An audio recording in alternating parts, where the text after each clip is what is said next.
భారతగడ్డపై ఎర్ర జెండాకు 100 ఏళ్లు భారత కమ్యూనిస్టు పార్టీ సిపిఐ శత జయంతి ఉత్సవాలను బుట్టాయిగూడెం మండల కార్యాలయం వద్ద ఘనంగా నిర్వహించారు. కార్యక్రమానికి మండల కన్వీనర్ చోడెం దుర్గా పాల్గొని జెండా ఆవిష్కరించారు.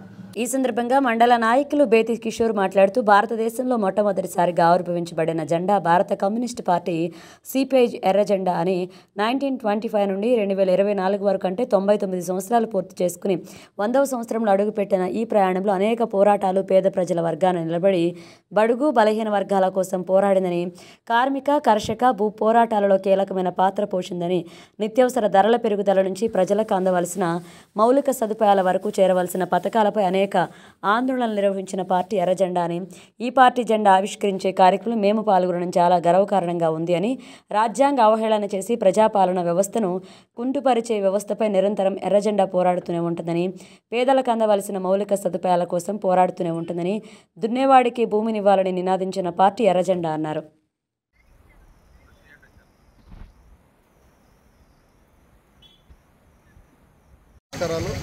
నా పేరు బేతి కిషోర్, సిపిఐ పార్టీ బుట్టాయిగూడెం మండల నాయకులు.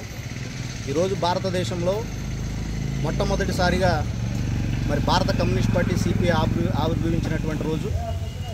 ఇప్పటికి 99 సంవత్సరాలు పూర్తి చేసుకొని 100వ సంవత్సరంలో ఈ డిసెంబర్ 26 నాటికి అడుగుపెట్టినటువంటి ఘనత ఎర్రజెండాకు ఉంది. భారతదేశంలో అనేక పోరాటాలు చేసినటువంటి పార్టీ ఈ ఎర్రజెండా పార్టీ. రానున్న రోజుల్లో భవిష్యత్తు ఉద్యమాలకి అనేకమైనటువంటి ఉద్యమాలకి నాంది పలుకుతూ ఈ రోజునాడు ఈ జెండా ఎగరవేయడం జరిగింది. ఈ రోజునాడు ఆనాడు బ్రిటిష్ పరిపాలనలో కానీ, అదేవిధంగా కార్మికుల తరపున కానీ, విద్యార్థుల తరపున కానీ, రైతాంగం తరపున కానీ, కర్షక కార్మిక తరపులు కానీ అనేక పోరాటాలు చేసినటువంటి ఘనత ఈ ఎర్ర జెండాకు ఉందని చెప్పి సభాముఖంగా నేను తెలియజేస్తాను. ఈరోజు రాష్ట్ర కమిటీ పిలుపులో భాగంగా అన్ని పట్టణాల్లో, అన్ని పల్లెల్లో కూడా ప్రతి ఇంటి మీద కూడా జెండా ఎగరాలని చెప్పని మాకు పిలుపునిచ్చింది. ఆ పిలుపులో భాగంగా ఈరోజు జెండా ఎగరవేయడం జరిగింది.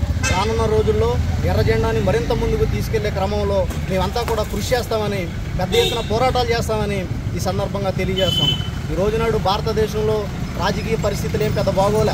ఈ రోజునాడు పార్లమెంట్ సాక్షిగా అంబేద్కర్ గారిని కూడా అవమానం చేస్తున్నటువంటి దుస్థితి ఈరోజు మన భారతదేశంలో ఉందంటే చాలా సిగ్గుపడవలసినటువంటి పరిస్థితి మనందరికీ ఉంది. ఈ రోజునాడు ఏదైతే రాజ్యాంగం రాసినటువంటి అంబేద్కర్ని కూడా వదలట్లేదంటే మన భారతదేశంలో రాజకీయ పరిస్థితి ఏ మేరకు ఉందో ప్రతి ఒక్కరు కూడా ఆలోచన చేయవలసినటువంటి అవసరం ఉందని చెప్పి ఈ సందర్భంగా మేము తెలియజేస్తా ఉన్నాం. రానున్న రోజుల్లో ప్రతి వర్గం తరపున, ప్రతి కార్మికుల తరపున, ప్రతి అణగారినటువంటి వర్గాల తరపున పెద్ద ఎత్తున పోరాటాలు చేస్తానికి ఈ ఎర్ర జెండా సిద్ధంగా ఉంటుందని చెప్పని తెలియజేస్తూ ఈ కార్యక్రమానికి ఇచ్చేసినటువంటి మీడియా మిత్రులకు, కార్యకర్తలకు అందరికీ కూడా ఈ 99 సంవత్సరాలు పూర్తి చేసుకొని 100వ సంవత్సరాలు అడుగుపెట్టిన సందర్భంగా అందరికీ కూడా శత జయంతి ఉత్సవాల సందర్భంగా